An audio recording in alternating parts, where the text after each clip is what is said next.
Baik, selamat siang semuanya. Assalamualaikum warahmatullahi wabarakatuh. Perkenalkan nama saya Muhammad Syahran Adrian Raffi. Saya mahasiswa UNDRI, jurusan Ilmu Komputer. Di sini saya akan menjelaskan bagaimana keyboard, cara proses input dari keyboard bisa sampai menjadi output di layar komputer. Oke, jadi pertama itu prosesnya itu misalnya nih ya, kita memencet di keyboard itu misalnya menekan tombol Y, teman-teman. Nah, saat kita memencet tombol Y tersebut akan ada menghasilkan yang namanya sinyal listrik atau biasa disebut scan code.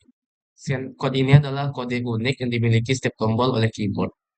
Lah, lalu scan code tadi akan diteruskan ke keyboard prosesor yang bertugas untuk menerjemahkan kode tersebut agar bisa dimengerti oleh sistem.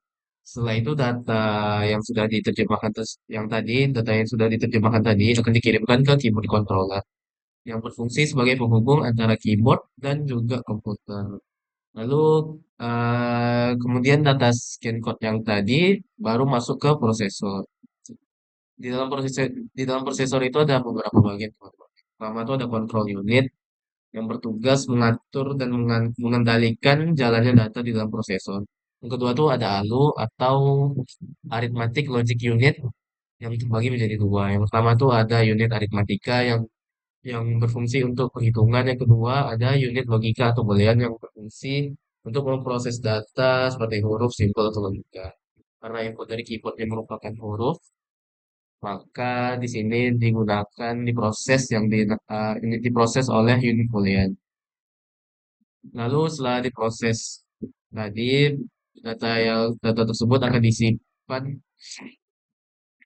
sementara di register, yaitu tempat penyimpanan kecil di dalam prosesor. Lalu data dikirim ke RAM sebagai penyimpanan sementara agar bisa diakses lebih cepat oleh aplikasi yang digunakan. Lalu setelah semua itu, teman-teman, data dari keyboard akan muncul di layar monitor sebagai output. Contohnya kita mencet tombolnya tadi ya, maka akan muncul di monitor uh, huruf Y tadi.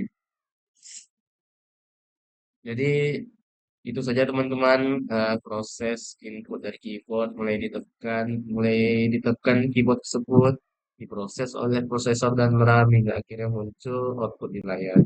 Terima kasih sudah menonton. Mohon maaf banyak kata yang salah. Mohon maaf saya juga teman-teman karena saya sudah pilek juga ya teman-teman ya. Saya akhiri wassalamualaikum warahmatullahi wabarakatuh.